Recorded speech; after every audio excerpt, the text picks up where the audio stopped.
Hello, everyone. Welcome back to Champion Your Life with me, Leighanne Champion. It's great to be with you all again on this beautiful August day. We are going to be discussing resiliency and how to survive during a time of crisis. And my special guest today is Laura Lang-Ree. And Laura is a cancer mom and an advocate for parents of children with cancer and other chronic illnesses. And she's written a book to help parents get through those first panicked fueled weeks, through the trenches, if you will, and to that other side. And Laura navigated her daughter Cecilia's challenging battle with childhood leukemia, and she decided to then write a book to share her insights, her tools for families navigating their own health crises. Her book is entitled Through the Fire, a compassionate guide for surviving your child's terrifying, life-threatening illness with your identity, your family, and your relationships intact. She's currently shopping for agents and a publisher to promote her book. So if you're listening, she's one busy woman, as professionally, Laura is also the director of performing arts at the Harker School in the Bay Area. And just one last thing I need to mention, she's my sister. So Laura, welcome. Let's just jump right on in because your story is so profound, the journey you've been on, and I just want you to let our listeners know your story. Absolutely. Thank you so much for having me on today, Leighanne. And this journey began when our oldest daughter, Cecilia, was 3 years old, and out of nowhere, she became completely lethargic and incredibly pale. We checked in with the doctor a few times and were told that she was fine. And finally, I just had that mama instinct and insisted on a blood draw that showed she was not fine. She actually had childhood leukemia. And as you know, our whole family was devastated. So after those first few days in the hospital, the nurses gave us the 3-year protocol and directions specifically for the next 7 days. And she was so sweet. She said, you've got this. You're going to be okay. And I just fell apart in that hallway because we most certainly did not have it. And during that first day, Cecilia's oncologist, he reassured us that she had an 85% chance of survival. But honestly, all I heard was that she had a 15% chance of dying. And in this new cancer world, you quickly realize that the medical team is marvelous at the medical side of treatment. But that 15% is up to you. So, you just become desperate for information. But back then, there was only one family cancer book. So there was no guidance. There was no roadmap for families of kids with cancer. Nothing that was, kind of handed to me on the way out to guide me through what to do at home next and how to figure out how to be a collaborator in her healing. And unfortunately, that's still the case today. So we quickly realized we needed to figure out how to manage our lives and our minds for this long haul marathon of treatment. And we took this interesting trip to a wonderful place called Camp Ukaizu, where cancer kids can safely play under the watchful eye of doctors and nurses. And parents get to go to these meetings where they share information and camaraderie. And we were thrilled to meet with other parents who were ahead of us and to learn their positive tips and to be motivated and inspired. Sure. This particular camp, our parent meeting was filled with parents of children in treatment who were done with treatment or were 6 months ahead of us, 5 years, 1 year. And these families were still filled just with daily fear and despair. Oh. Their marriages were broken, their jobs were lost, their souls were they were damaged. And I left that camp knowing one thing for sure. I didn't want to come out on the other end of this journey shattered like the families we had met. And there just had to be another way. Wow, wow, wow. So you just became determined to find another way. I want you to tell that story, so amazing, about how Cecilia began finding her strength, this little one during treatment. It's Oh, amazing. sure. So pretty much right away after that, we were getting Cecilia ready for her lengthy day at the hospital that particular day. There's a checkup, there's IVs, there's chemo, there's procedures, all of it's kind of sucks. It's scary. And as her Mm. parents, we're looking for ways to psych her up, to get her okay with this. So we offered her a bribe of a popsicle in the park for not, for keeping her mojo and being kind and using her manners. And after explaining her deal several times, Cecilia stopped us in her 3-year-old way, said, "You mean you want me to have a positive attitude?" I know. She saw it before we did, that she could choose to have a positive attitude when facing a daunting day. And this was amidst her own crisis. Positive. I mean, seriously, out of the mouth of babes. What a moment. Our children, they can be our teachers. Did it did it occur to you back then that you might need to write a book one day? Oh, for sure. Well, during treatment, we were tight with 6 other families, and we were really ambitious about taking notes for each other and sharing reactions and what worked and what didn't.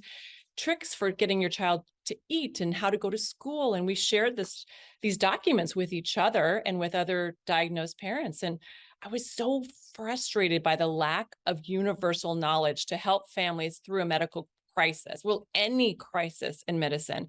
So yeah, I regularly declared, I have a book in me. But to be perfectly honest, it took me a lot of years before I was even ready to write it. It was just way too raw for me at first, but now's the time. Yeah, for sure. So Through the Fire is for families in any medical crisis, Yeah. and full of specific tactics and tricks for taking care of yourself, learning how to create a new normal for you and your family, tools for how to ask for help, and learning how to shift your mind towards the light every day. Because you can have all the tips and tricks in the world, but if you, as you teach your listeners as a life coach, if you don't manage your mind and choose a way to thrive, you will continue to live in despair and fear, which is incredibly powerless. Oh, absolutely. You know what? I'm really so glad that you first allowed yourself the gift of time and reflection, but then decided to come back and offer this book to the world. It's going to be a real gift. Ah, thank you. And you led me down that path one day when I was ranting about this problem, and you told me to do a TED Talk, but I wrote a book instead. There you go. What's really interesting to me now, and what I hope to impart to your listeners, is that resiliency lessons from those cancer years have stuck with me and continue to inform my actions in crisis. Can you And say that again? yeah, That's so good. so these lessons I have learned have continued to inform my actions in a crisis. Yeah. And I want to make sure that I share those lessons with others so that their life situations can just be that much better. It's just like you teach. Life is 50-50 no matter what. And when we learn how to develop resilience, you view trauma and setbacks and life's inevitable challenges with a whole new frame of mind, and you find your power to make changes. Yes, yes, it's true. It's when we truly learn how to manage our minds. There's just so much less needless suffering. Yeah. I do remember when I think back, one of the ways that you found your strength was being like really intentional with finding little bits of joy, especially when facing some of your longer, scarier hospital stays. And I will say you and your husband Arna were such a team during this time. But I do remember one of the creative things that you came up with was called a hospital party. Can you share with everyone about this? I think this is really amazing. Oh, sure. Well, absolutely. I looked at the entire treatment schedule and tried to process the enormity of it, and I'm not going to lie. I was just filled with fear and despair, and I was agonizing about leaving my baby behind and missing work and stepping into this zone of cancer land that I really was not ready to embrace. And my head was really full of all the things I had read online, like, would she be able to handle the chemo? Was she going to throw up all day? What would it be like? And I remember talking to our parents about this because I was just filled with dread. And it was Dad who got me to start thinking that it could be something else instead, because, he was that person who was always finding the light. Oh, what the experience could be something different. Yeah. Yeah, no, he was amazing. I always had the ability to think outside the box. I don't know, I always think of him and I think he taught us the glasses half full, certainly not empty. Exactly. Yeah, And so yeah, yeah. instead of going to 6 designated hospital stays, we had 6 hospital parties. So we hid different Fun. toys and activities that could only be played with at the hospital. And when we would arrive, we'd make a giant calendar and filled in all of the gaps between her treatment times with fun.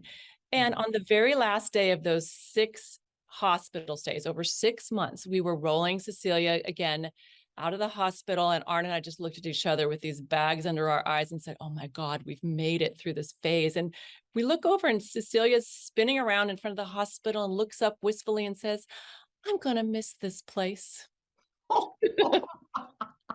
Okay, well done, Mom and Dad. Thank That's you. such Thank a you. great story. But I mean, seriously, the innocence, the beauty of that statement, because of your efforts, she saw only the good. Yes, and she became very empowered as well. So Through the Fire has everything that parents need to create your own hospital experience, from lists of what you can bring, what you shouldn't bring, what to expect, how to advocate for yourself and your child. So it's all there, and people don't have to guess and live in fear. Uh, So, Laura, speaking of fear, though, because I think it would be not real to not discuss it. I can only imagine, though, during that time, that had to be, you had to be in a constant state of fear. I mean, thoughts playing over and over in your head. Is she okay? Will she be okay? Am I okay? I mean, you had to be so strong, I'm sure, in front of her, but privately, that had to have been really difficult. Oh, 100%. And that little gang of 6 families we bonded with, 3 children died of the same illness: Luke, Rebecca, and Michelle. And the 2 others, Kaylee and Lauren, relapsed, retreated treatment. They relapsed again, had bone marrow transplants. And these are families that we bonded with and played with and shared. And now we were attending funerals, and it was pretty heavy. Wow. I'm truly, I don't know. That's, I'm sure everyone listening feels the same way. That grief must have been profound. But as I recall, we talking once, there was a moment when you and Arna went to see your pastor and she helped you make a pretty seismic shift. Can you tell our listeners about that one? Yeah, towards the end of treatment, you think we'd be in a great mental space, but we were freaked out by everything that we had witnessed. And we fell into a pretty bad funk. So we went to our pastor and explained the whole situation. And she took a second and then said, have you ever thought that she could be the hope? And that blew our minds, because it was then I realized we had a choice to see our situation with hope. Oh, that is so beautiful. I mean, in actuality, she helped you choose a new thought, right? Didn't she? So that you could feel the hope. Yeah. Wow. So can you just tell everybody how Cecilia is doing? I mean, I know, but I'm sure everybody's wondering. I will. Well, after being told that she had an 85% chance of surviving and would never do math or science, Cecilia is a thriving 27-year-old survivor, newly engaged. She got her undergrad in neuropsychology and a master's in community health and prevention research. So she bucked the system. She certainly did buck the system. She dispelled that theory of never doing math or science. Yep. For those of you listening, she actually graduated from Stanford twice. I would imagine that the doctors really loved being wrong about that. Of course. These are such heartwarming stories, and it's interesting.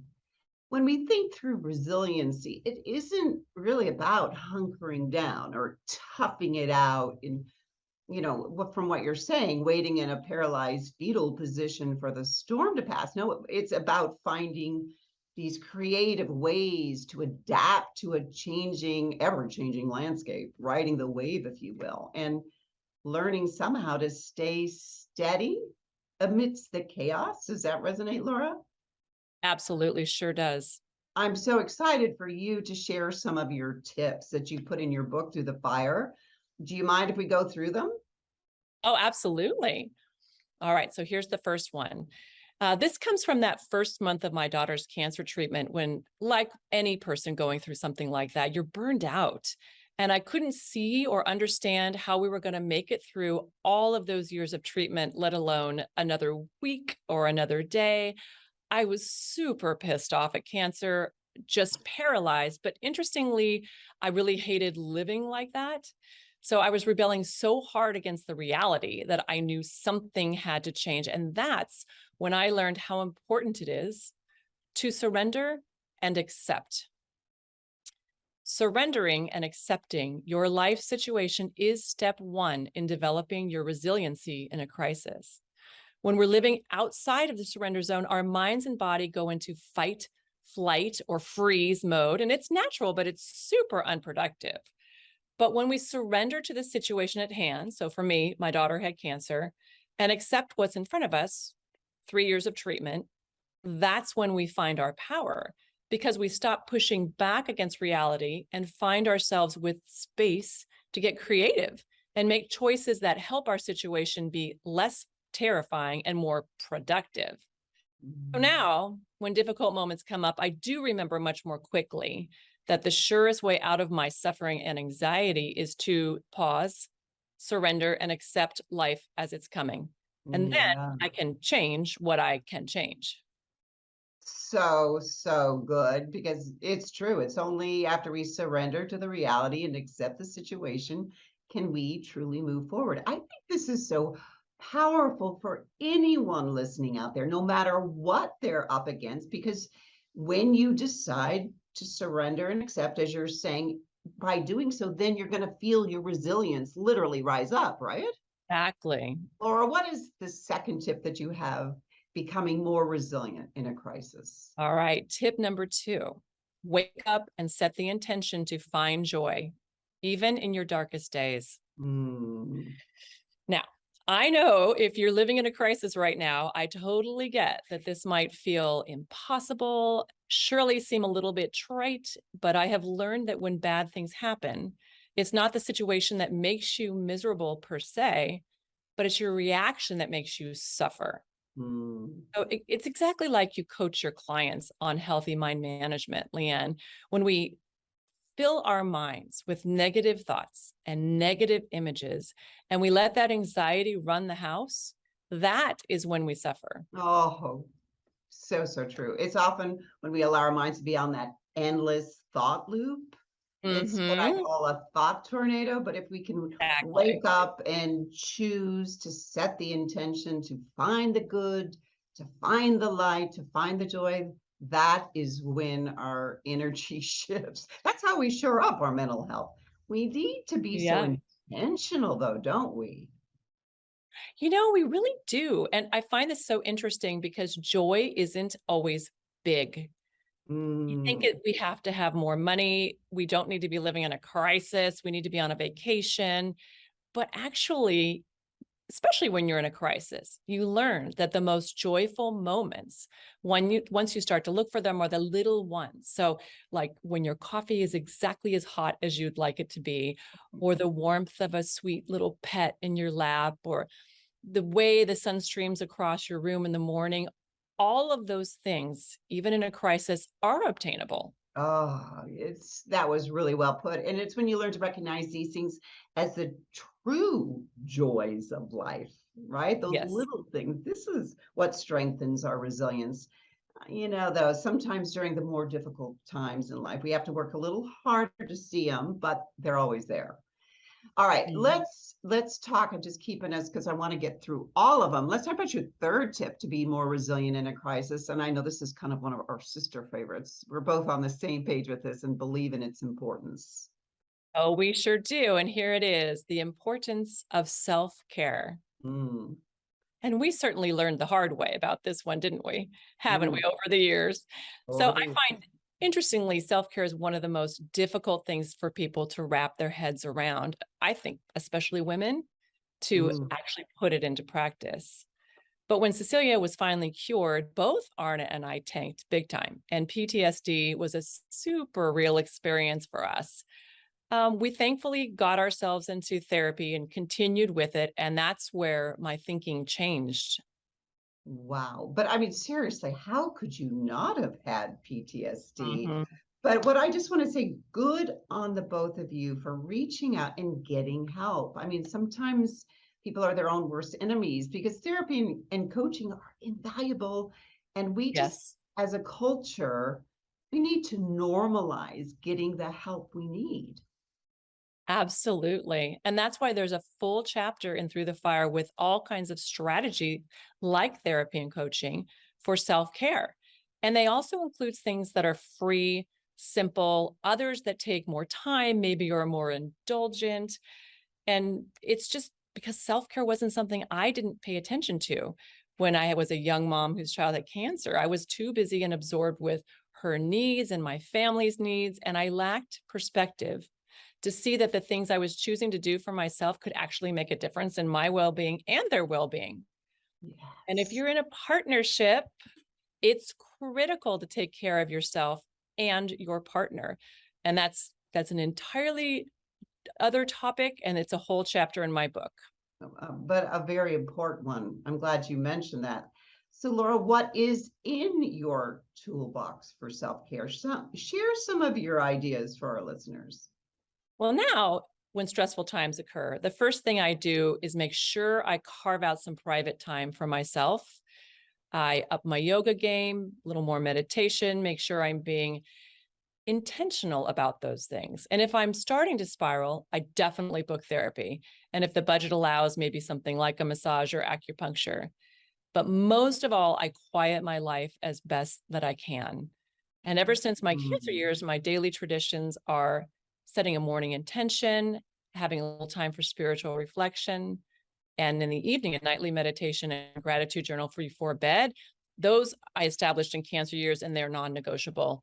And I know you have similar self-care traditions as well. I do. But I love what you said.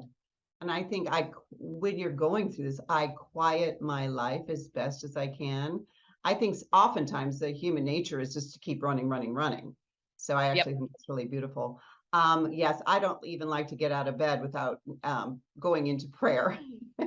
And things like, nature, super important. Music, Super important. interestingly, is huge for me, as I Oh know it yeah. is for you. But you can put your favorite music on and you can feel your energy shift immediately. And it's the reason I bring it up. I just find it interesting. It's such an easy thing, but so many people actually forget that it's even an option, right? It's a perfect option. Funny. Let's move on to tip number 4. Well, practice those resiliencies in good times so that they become habits in bad times. So what Mm. that means is you need to practice being joyful, practice accepting and surrendering to the little situations, practice gratitude and self-care, as these are learned skills, skills that are much easier to grasp in calm times. Then leaning into them will simply be instinctual when life gets difficult. Yes, I love this. Because developing a daily practice that fills you up so good Yeah. so that your resiliency will be in a healthy place for life's inevitable 50/50s. Yes. This kind of attention to our well-being is so good because it just gives us that hope and the ability to see the future in a constructive and positive way. I love this. Laura, as we wrap up, what is your last tip for our listeners? Oh, it's one of my favorites, and that is to find your hero squad. Love Mhm. that. This is so key. When we're in the trenches emotionally or our backs are against the wall, we can tend to go turtle and just hide because when we're in despair, we're paralyzed. And we think, well, we can just handle it on our own, especially if we are a very capable woman. And rarely do we get real with those around us and show our vulnerability and need for help. And in doing so, we simply suffer. Yes, we do. We suffer in silence. And to what end, Yeah. right? We Right. must intentionally, I love this, find our own hero squad, those tried and true peeps in our lives that we really trust. So Yes. important. And I think what you're saying too, we just need to be able to ask for help, say what we need, and then be willing to accept it with grace. And then Yeah. later on, you can pay it forward and help someone else, right? Well, that's my intention with the book is to pay it forward by teaching other families how to ask for help. And I think fundamentally people want to help. They're just scared. Yeah. They're trying not to intrude or they don't always know how to behave when their friend or loved one is suffering. So So true. in Through the Fire, I have detailed lists of what to ask for, what not to ask for, and how to engage friends and family to become your hero squad for any crisis, large or small. I don't want anybody to have to figure that out again. Love this. Laura, what's next for getting this book into people's hands? Well, thank you for asking. My book is done and I'm actively pitching to agents. I would love a publisher who's committed to helping the over 400,000 children in the US who annually are living with a chronic life-threatening condition like childhood cancer, because the book is really all for them. Wow. Laura, well, first of all, thank you so much for Thank sharing your you. story and talking about what resilience can actually look like. Often I think people see that word and they get scared, like, oh, what does it really mean? And what's required of me? Mm. But in this conversation, you have made this term something to not be afraid of, because in life we're going to be in these situations, and it may not be childhood cancer, Mhm. but it will be something else. And we want to show up as our best selves for those we love. So you, my dear sister, did just that. So thank you for your honesty, your vulnerability, because really, only when people are brave enough to be this real that the rest of us can learn. So if anyone listening has questions for Laura Lang-Ree, DM me on Champion Your Life. I will promise I will connect you and pass this podcast on to someone who just may need to be hearing this right now. You've been listening to Champion Your Life with me, Leighanne Champion. I want you all to remember you have one precious life. Let's all live it to the fullest. Thank you again, Laura. Thank you. Godspeed. Thank you for listening to Champion Your Life with me, Leighanne Champion, on transformationtalkradio.com. To find out more about me and my coaching platform, visit championyourlife.com. That's championyourlife.com. You have one precious life. Let's live it to your fullest potential. Let's go. Let's do this together. See you next time.